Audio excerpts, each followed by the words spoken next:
Kate Spade.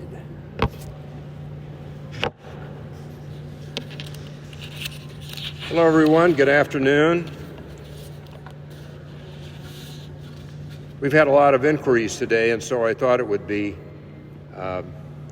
simpler just to call you all together at once, say a few things, and then answer your questions. We'll be concluding at 4:30. This morning, I certified the ballot for our November general election.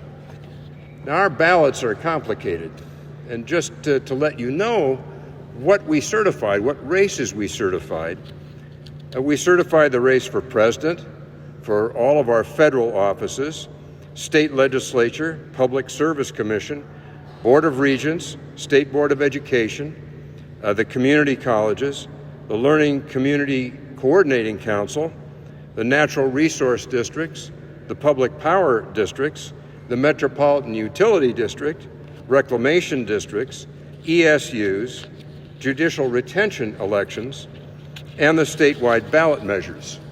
So we have a complicated ballot in our state, and this morning I certified it out to the counties, which will be preparing the ballots, and it's necessary to do that now because the statutes of the state of Nebraska require it. Now, as far as the statewide initiatives and the referendum go, we're going to have 6 of those that will appear on the ballot. Numbers were chosen for them today randomly. The sponsors of these initiatives were invited to be present when the drawing was held to assign numbers to them. You've received a media release that gives you the numbers. What we've certified for the ballot today are the following: Protect Women and Children, Private Education Scholarship Partial Referendum, Paid Sick Leave, Nebraska Medical Cannabis Patient Protection, Nebraska Medical Cannabis Regulation, and Protect the Right to Abortion. Those will appear on our ballots in the general election in November. Now, one of the things that's occurred today is that one of the signature collectors for the medical cannabis petitions has been charged with a felony in connection with the manner in which he obtained signatures and potentially in the manner in which he is alleged to have falsified signatures. And the question comes up, well, what impact then does that have in terms of these 2 medical cannabis initiatives appearing on the ballot? And the answer is that our counties, when we receive petitions, we send them back out to all the counties where they were signed and ask them to confirm the signatures. And then we receive them back. They have 40 days to do it.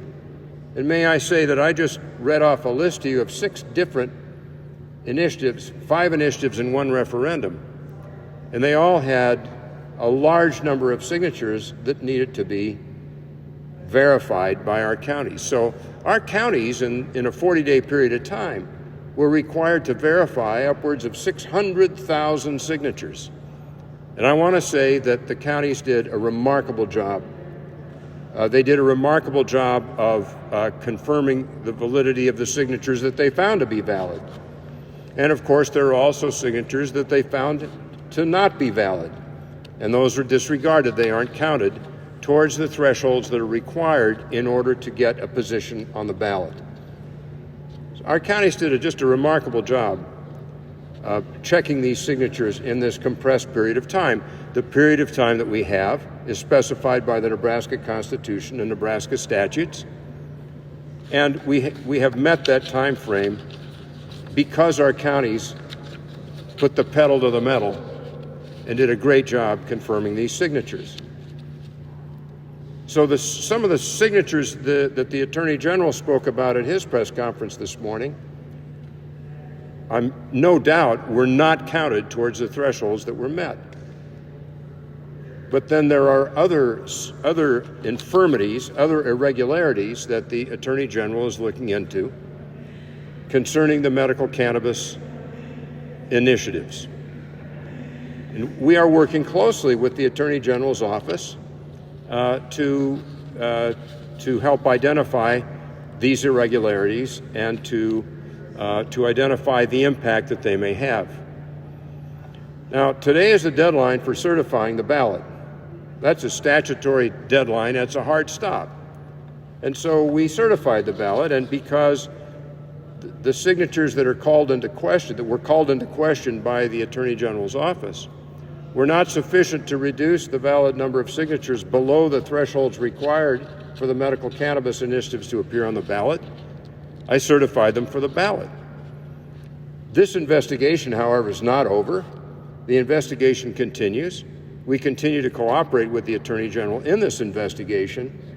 And even though the ballot has been certified, there is the potential that action could be taken subsequent to certification concerning these initiatives. The Nebraska Supreme Court, in one case, 4 days before an election, directed that an initiative that appeared on the ballot not be certified. In other words, not be counted, or that the results not be reported, because they found that that initiative was not good.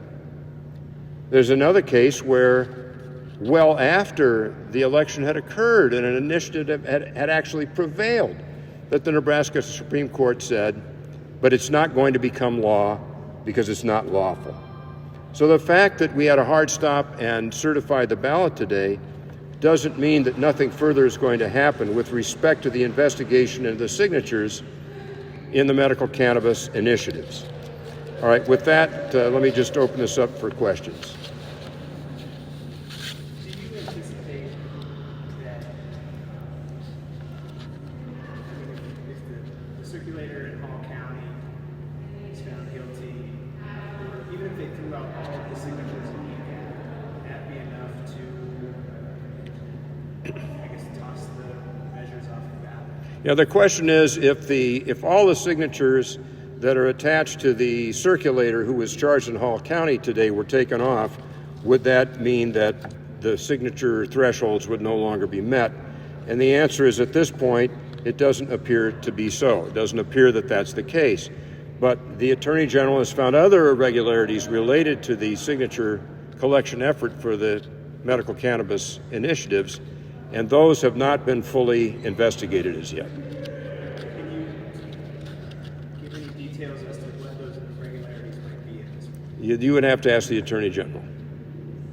Yes, sir. On board with that, with these signatures,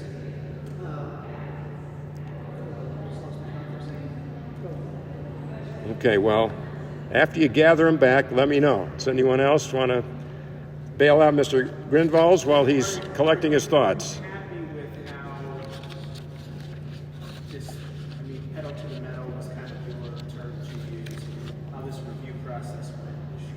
I think that, first of all, as always, I think that the citizens of the state of Nebraska owe a debt of gratitude to our elections officials across the state, our county clerks, our county election commissioners, their staffs. They did a tremendous job in tight circumstances because there were so many of these to process. The question is whether or not we can do something to decompress the time frame. The time requirements that we have today are constitutional, and some are statutory, and we're looking at the question of whether or not we can ease up a little, spread out the amount of time. We're looking at other things as well in terms of how to spread out consideration of these matters. It's the same with the Supreme Court. The Supreme Court was under, well, let me put it this way. The Supreme Court acted with speed and dispatch in these cases that it does not act within in any other case, nor is it called upon to do so. So the question is, can we structure this in a way so that we ease up on all the people who are considering these initiatives when they come up in the future? Mr. Grindvalls. yeah, got it back. So during the signature verification process, did any local election officials come forward with any concerns about irregularities, or is this just something that you've heard from the Attorney General? Have you heard it from any of those commissioners? Well, this originated in Hall County. and the Hall County Commissioner, Tracy Overstreet, who did a tremendous job. And she, like her colleagues, is absolutely dedicated. And when they found, as they did, that there were a number of signatures that were questionable from this collector, this information was turned over to authorities for investigation. So that's where this began. As far as you know, is it localized just to that county, or from your talks with the Attorney General, is there worry of irregularities in other counties? There may be irregularities in other counties as well. But you haven't heard from those county commissioners about any irregularities. This is just from the Attorney General. Right. I have not heard from any other county election officials other than Hall County. 2 weeks ago, Let me just find out. Anybody else have anything they'd like to ask? In your Attorney General's filing on your behalf in the school's case, there was kind of some question over whether you could decertify after making the official determination. After seeing the concurrence today from the Chief Justice and Justice Pillerman, do you still feel as though it would be within your right to decertify in the future? I intend to follow the advice given in the concurrence. Go.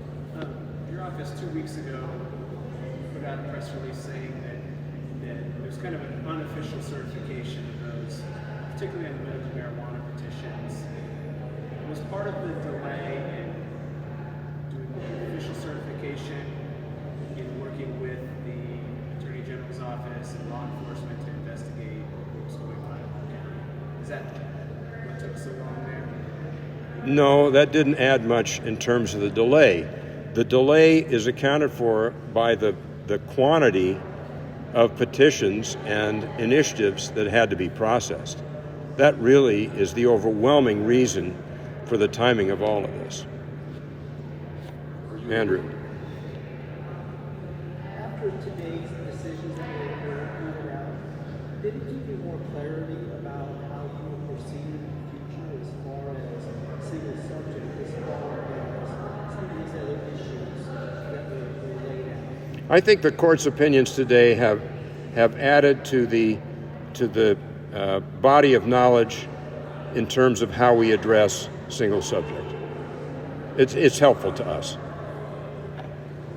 Yes, sir, Fred. Other than the medical marijuana initiatives, are there questions in your mind about whether any of the other initiatives will continue to be qualified? Yeah. The only initiatives where the signature collection became an issue were the two medical cannabis initiatives. We really didn't have any challenges to signature collection efforts with respect to the referendum or the other initiatives. So I don't expect there to be anything further on those. And after this past couple of weeks, I mean, do you think that the voters and the public should have confidence in our petition system, in our court system, how those things? Well, the court system really performed remarkably well. The Supreme Court took these matters. They were briefed in short order, and the briefing itself was very competent. The court was fully apprised of the arguments on both sides. The opinions that the court handed down today are well reasoned and well articulated.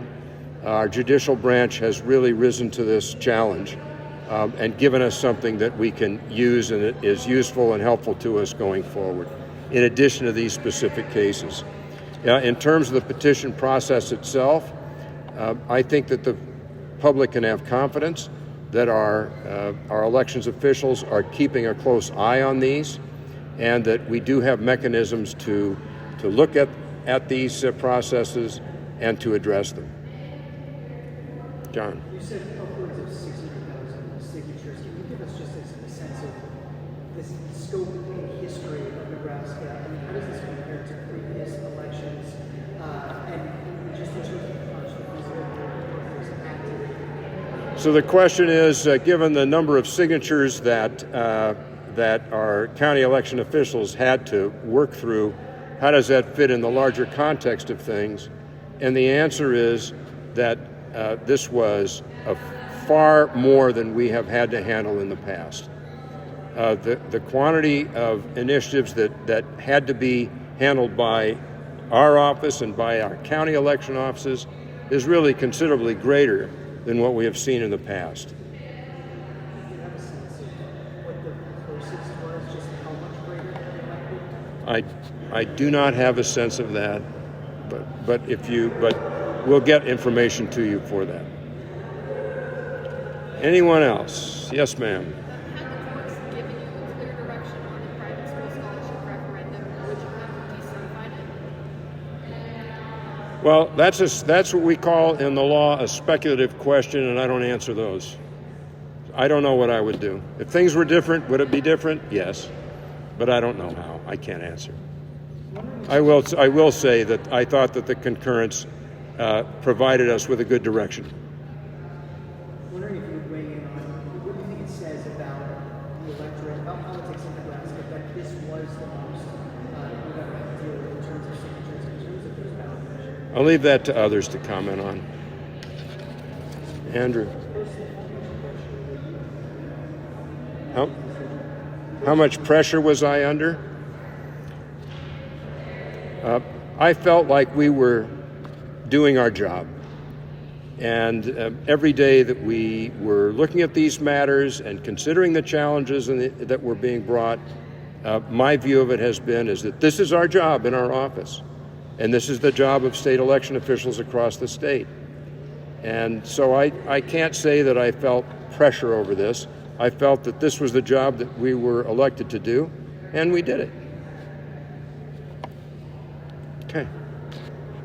When did you receive the last notice that signatures were not being valid and elected from? Was it this week? Maybe When was the last of the certifications received? It was this week. Can you be more specific what date that was? No. Okay. All right. Thank you all very much. It's good to see everyone.